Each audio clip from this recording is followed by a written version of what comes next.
জনগণ 1 নম্বরে চায় গণহত্যার বিচার। জনগণ 1 নম্বরে চায় গণহত্যার বিচার।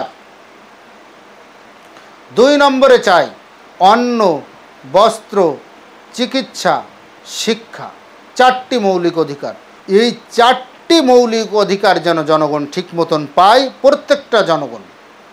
এবং সংস্কার কমিশন যে গঠন করেছেন, এর মাধ্যমে সংস্কার হবে এটা, প্রত্যেকটা সেক্টরেই সংস্কার দরকার, কিন্তু সব থেকে বেশি সংস্কার হবে ভবিষ্যতে যেন এদেশের অর্থ সম্পদ চোরেরা যেন আর চুরি করতে না পারে, এমন বিধি ব্যবস্থা বাস্তবায়ন করা, যে যেন চোরেরা আর এই সম্পদগুলো পরবর্তীতে আর চুরি করে বিদেশে পাচার করতে না পারে।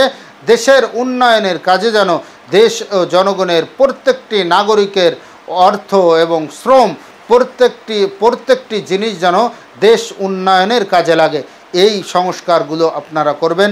এটা উপদেষ্টা মহোদয়দের কাছে আমাদের সাধারণ জনগণ হিসেবে আমার অনুরোধ। 1 নম্বর হলো যারা সত্যিকারের অপরাধী তাদের বিচার। উপদেষ্টা মণ্ডলীর কাছে দেশ সংস্কারের জন্য যে 2টা দাবি আমাদের সাধারণ মানুষের, 1 নম্বর হলো যারা সত্যিকারের অপরাধী তাদের বিচার। 2 নম্বর হলো দেশের যে সংস্কার করবেন, এই সংস্কারটা যেন একেবারে স্থায়ী সংস্কার হয়, অস্থায়ী সংস্কার যেন না হয়, যে আপনারা সংস্কার করে গেলেন, এরপর নির্বাচিত হয়ে আর এক সরকার আসলো, সেই সরকার এসে আপনাদের সংস্কার করা জিনিসটাকে আবার উল্টে পাল্টে সব নতুন করে আবার ওই ফ্যাসিস্টের কায়দায় সাজিয়ে নিল। তাহলে কিন্তু এটা স্থায়ী সংস্কার নয়, এটা হলো অস্থায়ী সংস্কার।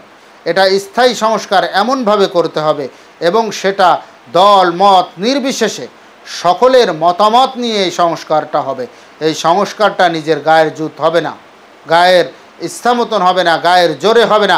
এই সংস্কারটা কতিপয় মানুষের ইচ্ছা অনুযায়ী হবে না, বরঞ্চ এই সংস্কারটা হবে বাংলাদেশের প্রত্যেকটি জনগণ, প্রত্যেকটি ধর্ম বর্ণ নির্বিশেষে সবাই যেন এই মতামতকে সমর্থন করে।